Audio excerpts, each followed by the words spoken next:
tonight. Buhari tax parents on cultural values. Buhari must be told he failed woefully, Ortom. If Buhari fails to release Nnamdi Kanu, I will appeal to Tinubu, Soludo. Senate in emergency plenary over CBN Act amendments. May 29, Lai Mohammed, Agri ministers bow out, thank Buhari. Desiani sues EFCC, AGF demands 100 billion naira as damages for defamation. And on sport, Flying Eagles gets $1,000 each for win against Italy. You are watching the news from BGI TV Current. I am Morire Rabila Lawa. Now the news in detail. President Muhammad Buhari has emphasized the need for parents and society to preserve the core cultural values and identities that have always guided what is acceptable ways and character. In his Children's Day message, Buhari urged parents and children to hold on to the ancient truth of integrity, honesty, knowledge, and hard work in spite of the changing times, saying these landmarks remain the pillars of destiny.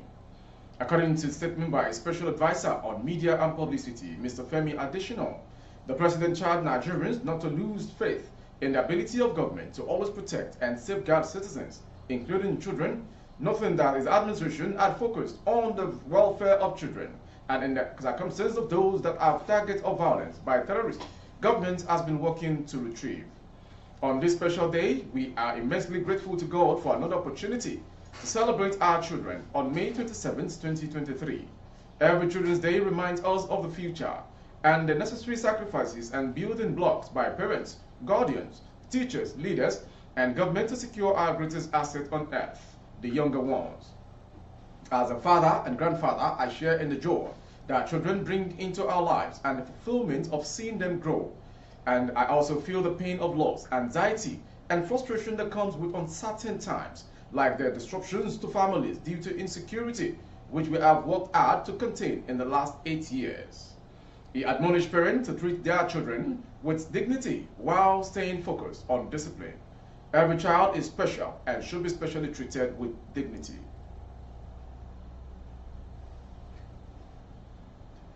Benue State's Governor Samuel Ortom has described the regime of the President Major General Muhammad Buhari retired as the worst in the history of Nigeria, saying the outgoing president must be told that he failed woefully, and Nigerians are feeling the impact of that failure because we are all suffering. He said the president plunged the country into unimaginable poverty and insecurity, unlike what used to flourish under his predecessor, Goodluck Ebele Jonathan. Speaking at the commissioning of the headquarters of the Benue State Community Volunteer Guards, BSCGs in Makurdi, Ortom said that Buhari took Nigeria from top to bottom, making life miserable for all Nigerians. We also know that what our exchange rate was at the time and what it is today. The fact is that never in the history of Nigeria did we experience this kind of bad governance in the country. Corruption is so endemic in this government, yet people who steal chicken are thrown into prison. But people in government who are busy stealing the wealth of the people are working freely. The president recently apologized to Nigerians. We accept the apology, but he must be told that he failed woefully, and Nigerians are feeling the impact of that failure because we're all suffering. Ortom also lamented the refusal of Buhari to curb the excesses of the armed Fùly herdsmen and designate them a terrorist organization for being responsible for the killings in the country. The president told us he is retiring to tend to his cattle. Is it because he is returning to be a header that he failed to deal decisively with herdsmen? The governor assured that he would continue to speak out against injustice in the country.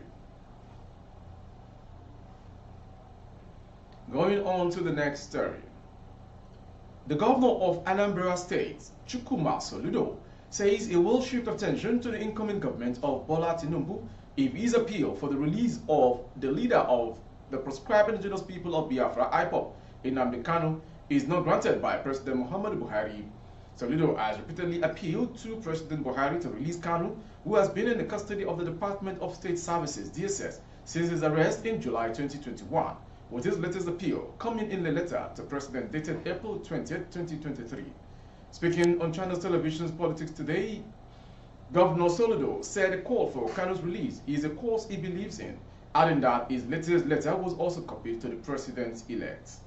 This is a course that one believes in. Consistently, I am an advocate of the rule of law and justice for all, and therefore, if you look at that letter is copied to the president-elect Asiwaju Bola Ahmed Tinubu, and I want to also believe that a copy has been delivered to his office as it were. Asked what his interest is seeking Kanu's release, the governor said it is about long-term sustainable peace and security, as well as the development of the Southeast region. He also lamented the sit-at-home order observed in the Southeast every Monday, which he claimed Kanu supporters introduced as a way to press for his release. Therefore, if you look at that letter is copied to the president-elect. Okay, Asiwaju Bola Ahmed Tinubu. He is in the copy of this letter. And I want to believe that a copy has also been delivered to his office, as it were.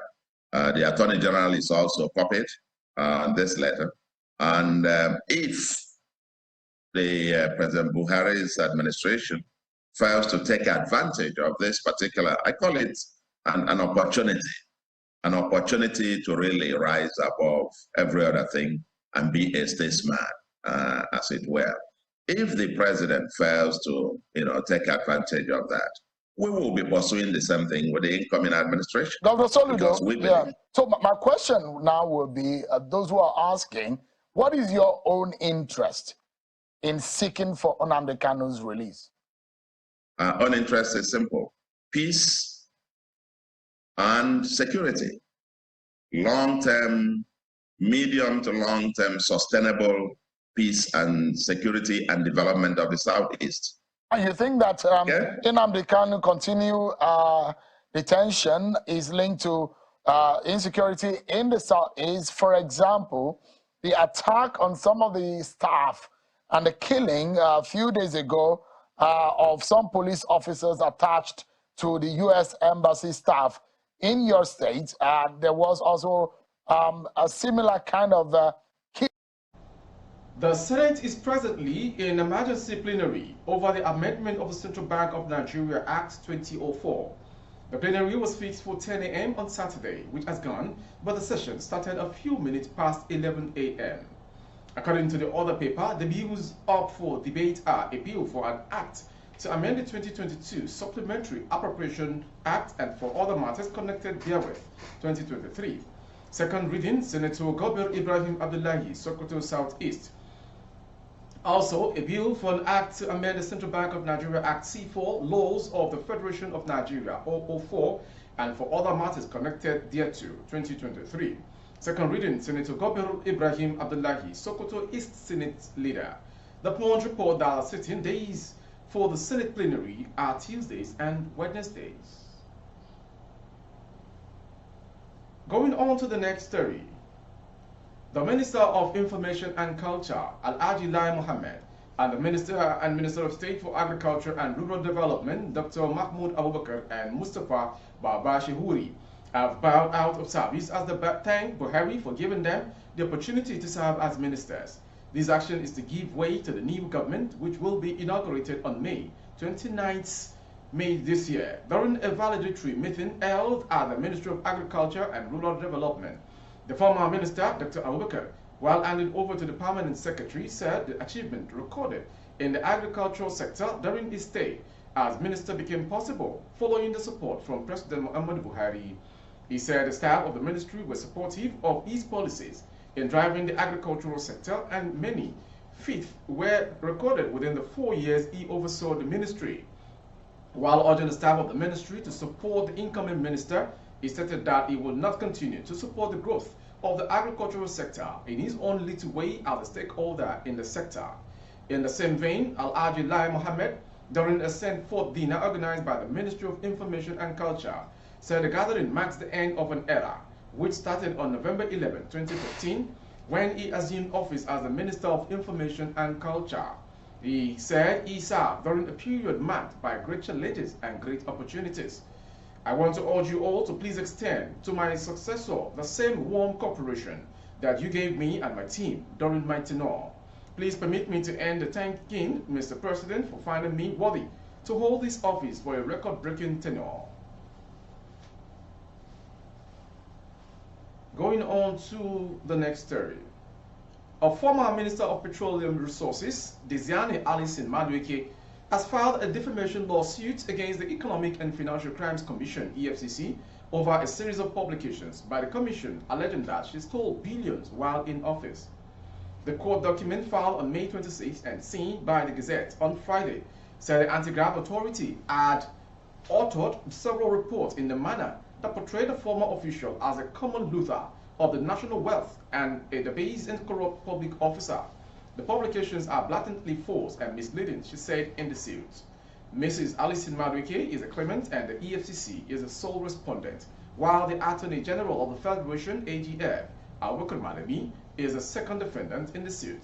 The EFCC chair, Abdurrashid Bawa, had in May said that $153 million and over 80 properties had been recovered from Mrs. Alison Madueke. Mrs. Alison Madueke is believed to have fled to the United Kingdom after leaving public office as the petroleum minister, a position she held between 2010 and 2015 under former President Goodluck Jonathan's administration. She is being investigated for money laundering in the UK, an investigation many anti-corruption activists have described as taking too long. In Nigeria, the EFCC has named her in various corruption trials whilst properties worth billions of naira have been seized from her. She has since filed several lawsuits against the Anti-Graft Authority, demanding the return of her assets, which were taken in non-conviction proceedings. She had also in January filed a lawsuit before the Federal High Court in Abuja to vacate an order obtained by the EFCC for the final forfeiture of her seized assets. But in a fresh lawsuit, Mrs. Alison Madueke demanded a sum of 100 billion naira as damages against the EFCC for the false publications.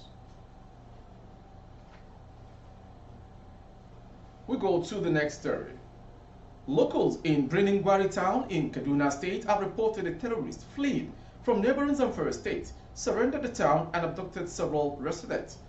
The incident reportedly happened on Thursday night in the Gobirawa area of Briningwari, which is near the NTA Briningwari. The area is less than 500 meters from an Air Force base field. The chairman of Briningwari Local Government Council, Abdullahi Ibrahim Mohammed Amir, issued a warning to residents of the area to limit their movement within the entire Briningwari Emirate. The warning was issued after a meeting with the Emirate Council and security agencies in the area. The chairman stated that all forms of movement, whether on foot, bike, or vehicle, were prohibited in Emirate starting from 8:30 p.m. Then Masani Briningwari and former managing director of the Kaduna State Media Corporation, Al-Aji Zubair Abdurrahuf, who spoke to journalists on Friday evening, said that when I said early this month that terrorists were closing in on Briningwari, many people did not believe me. Abdurrahuf expressed his dismay that the terrorists had the audacity to enter the main town of Briningwari and carry out their evil act. He criticized the government for not addressing the issue of security in Briningwari and suggested that a security summit be held in the area. From Kaduna State, we go to the next story.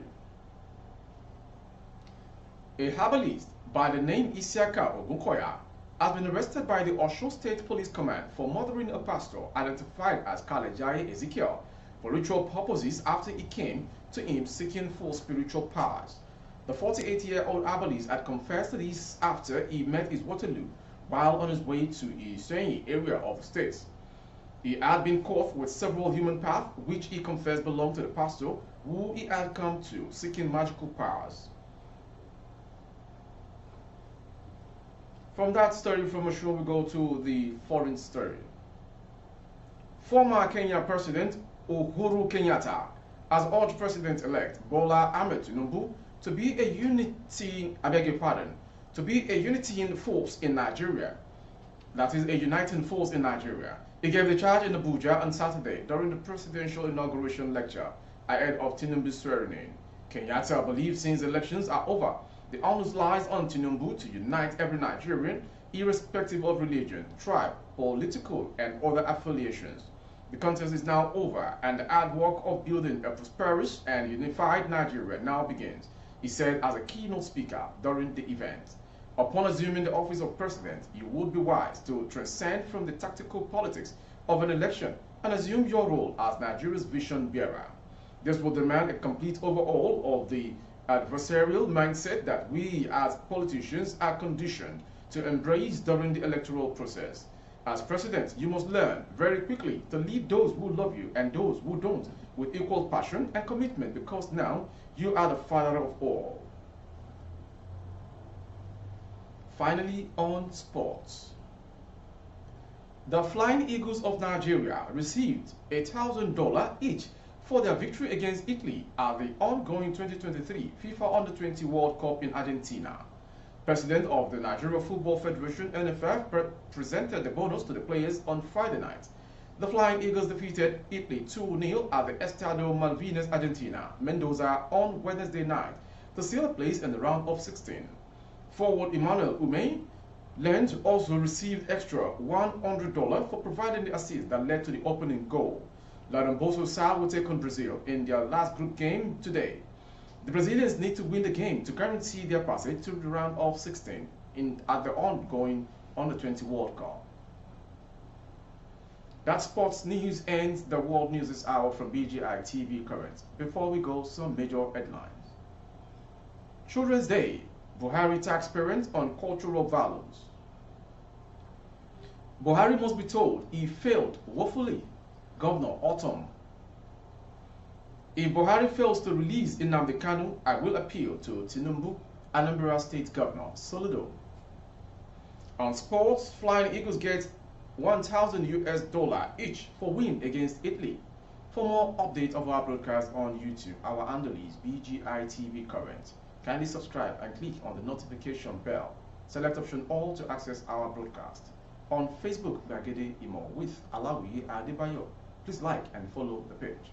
For advert placement of your goods and services, coverage of events and functions, please dial the phone number streaming on your screen. Thank you for watching. I am Morire Prebila Lawa. Good evening.